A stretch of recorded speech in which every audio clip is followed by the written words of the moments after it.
Akhirnya laptop lokal satu ini punya line up dengan prosesor yang lebih modern, lengkap dengan NPU buat urusan AI, dan yang paling penting punya iGPU yang cukup capable buat urusan produktivitas dan juga gaming AAA bre. Ini adalah Axio Hype AI 5 yang pakai prosesor Intel Core Ultra 5 125H dengan harga cuma 8 jutaan. Menarik banget nggak sih harganya bre? Tapi menurut kita jujur ya, momen kehadiran laptop AI dari Axio ini agak terlambat dibanding brand-brand lain. Mungkin petinggi Axio tuh percaya sama pepatah lebih baik terlambat daripada tidak sama sekali gitu ya. Tapi masa iya mereka nggak tahu kalau pasar udah mulai jenuh sama per-AI-an duniawi bre, yang udah bikin hyperinflasi soal harga RAM dan juga SSD. Atau malah faktanya pasar lebih milih atau lebih butuh lebih banyak produk AI, sehingga akhirnya tuh Axio tuh ngerilis Hype 5 AI ini. Kebalik, Hype AI 5 ini. Ya, kita tunggu aja gimana respon pasar nantinya, bre. Jadi, bre, secara spesifikasi, Hype AI 5 ini pakai prosesor dari Intel Core Ultra 100 series alias Intel Meteor Lake yang umurnya udah 3 tahunan, yaitu Intel Core Ultra 5 125H. Intel Meteor Lake adalah line up prosesor mobile pertama dari Intel yang punya NPU berupa Intel AI Boost buat urusan per-AI-an duniawi. Walau kemampuan komputasi AI-nya cuma up to 13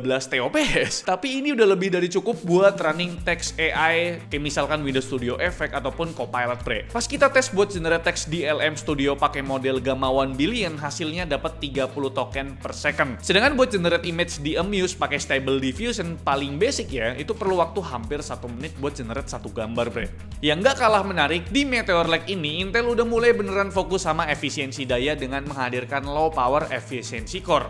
Ini bikin konsumsi baterainya tuh lumayan irit di 7 jam bre. Buat sebuah baterai berkapasitas 51 Wh ditambah prosesor H-series, ini terbilang irit bre. BTW buat charging time-nya bermodal adapter 65 Watt itu butuh waktu 2 jam kurang 15 menit buat ngecas 80% baterai. Kita lanjut ngebahas RAM-nya. Tentu udah DDR5 dan pakai SODIMM, jadi upgradable, tapi buat yang harganya 8 jutaan ini cuma dapat RAM 8GB ditambah SSD generasi ketiga, kapasitasnya 256GB. BTW bre, slot SSD-nya itu cuma ada satu aja, dan kalau buat iGPU-nya ini emang udah pakai Intel Arc grafik dengan 7 Xe core dan clock speed-nya up to 2,2 GHz. Tapi karena RAM-nya cuma 8GB, kita putuskan buat upgrade ke 16GB sekalian kita lihat seberapa jauh lonjakan performanya. Di pengujian 3D Mark Firestrike dapat peningkatan hampir 50%, sedangkan di 3D Mark Time Spy itu naiknya 42%. Menggiurkan banget bukan? Angka tadi apakah ngaruh ke produktivitas dan gaming performance-nya? Oh ya, sudah pasti ngaruh bre. Nih lihat ya, render time video 1080p durasinya 1 menit bisa ngerender 57% lebih kencang ketika pakai 16GB RAM. Ini lumayan banget lah, time is money bro,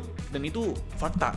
Sekarang gimana tuh peningkatan gaming performance-nya? Pertama, di game Genshin Impact yang kita mainkan di 1200p medium, performa RAM setelah upgrade ke 16GB itu meningkat 14 FPS atau sekitar 63%. Kalau di game Forza Horizon 5 pas kita mainkan di resolusi 800p, improvementnya nggak begitu berasa sih, cuma 12 FPS atau sekitar 35%. Game ketiga ada Dota 2 yang kita tes di 1200p low, naik 23 FPS atau sekitar 46%. Terus ada game CS2 di 1200p low, di game ini ngeri banget peningkatannya bre. Dapat 29 FPS ekstra atau sekitar 67%. Dan terakhir ada game Valorant yang tentu aja masih tembus ratusan FPS meskipun main pakai RAM 8GB. Dan setelah kami upgrade dapat peningkatan 45 FPS alias 44%. Mana bang? Game AAA yang kau janjikan itu. Sabar dulu bre, khusus game AAA itu kudu pakai atau wajib hukumnya RAM-nya 16GB. Itu pun harus Rido main di resolusi HD alias 800p. Contohnya ada Black Myth Wukong yang kelihatan banget ngos-ngosan karena belum tembus 30 FPS rata-ratanya. Game kedua ada Hogwarts Legacy dipakai XeSS balance, hasilnya masih jauh dari kata playable. Cuma dapat 33 FPS rata-ratanya. Terus di game Cyberpunk 2077 performanya juga mirip-mirip di 36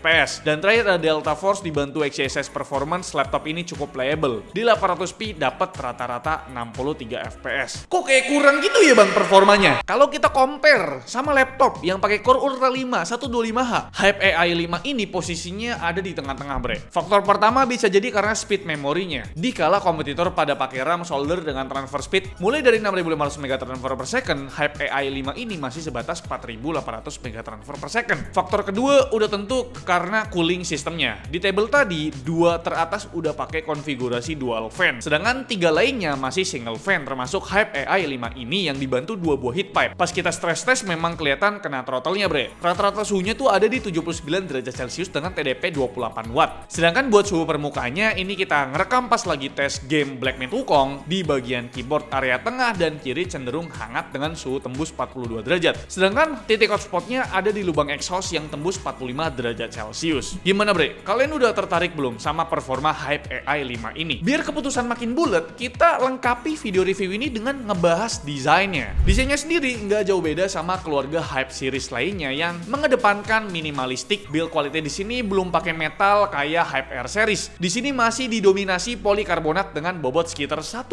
kg dan punya ketebalan bodi di 18 mm.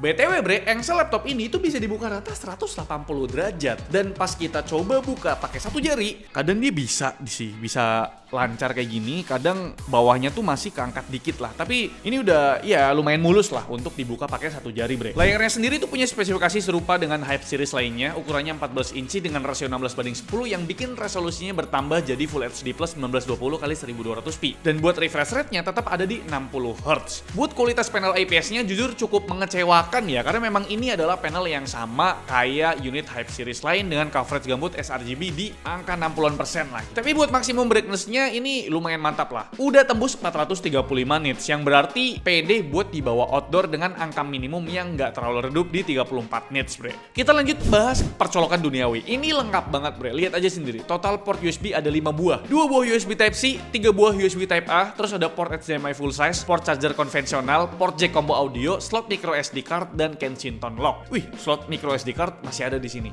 Nice sekali Axio. Kurangnya dari percolokan laptop ini cuma satu aja bre. Belum ada port Thunderbolt-nya. Ini sayang sekali ya, padahal prosesornya ini udah support dan kompetitornya juga ya udah pada ngasih port Thunderbolt gitu loh. Sebut aja AI Gen ataupun Swift Go 14. Untungnya sih port USB Type-C di sini udah support power delivery dan display output. Jadi nggak terlalu kecewa dan chargernya juga bisa fleksibel gitu loh. Bisa pakai charger bawahnya Axio, bisa juga pakai chargeran HP alias Type-C bre. Kalau buat utilitas pendukungnya mulai dari konektivitas yang wireless only dengan Wi-Fi card dari Intel AX101 yang berarti support Wi-Fi 6 dan Bluetooth-nya versi 5.3. Terus ada webcam dengan kemampuan 1080p dan udah support Windows Studio Effect. Lanjut speakernya itu masih biasa-biasa aja kayak Hype series lainnya. Menurut Mas Bayu Banyuwangi, powernya tuh kurang, bikin dynamic range-nya tuh nggak berasa. Soal frekuensinya, low-nya tentu aja masih kurang, sedangkan mid dan high-nya standar aja, bukan yang istimewa gitu bre. Dan berikut untuk sampel webcam dan juga speakernya. Dan ini dia bre untuk kualitas perekaman menggunakan webcamnya Axio Hype AI 5 yang mana sekarang tuh udah ada fitur Windows Studio Effect. Akhirnya bro, Windows Studio Effect ada di laptop lokal gitu. Di sini ada automatic framing ya seperti biasa, nanti dia bisa ngikutin framing kita tuh, dia ngezoom gitu kan. Terus ada eye contact kalau misalkan kalian lagi meeting, terus tetap mata kita tetap fokus ke webcamnya. Sama di sini ada background evade. Ya, di sini ada standar blur dan di sini ada portrait blur. Tapi memang untuk kualitas webcamnya aku pribadi masih ngerasa kurang untuk dari segi detail gitu. Noise-nya tuh berasa banget. Padahal udah 1080p 30 fps gitu loh. Tapi gimana menurut kalian mengenai webcamnya Axio Hype AI 5 ini? Coba tulis di kolom komentar bre.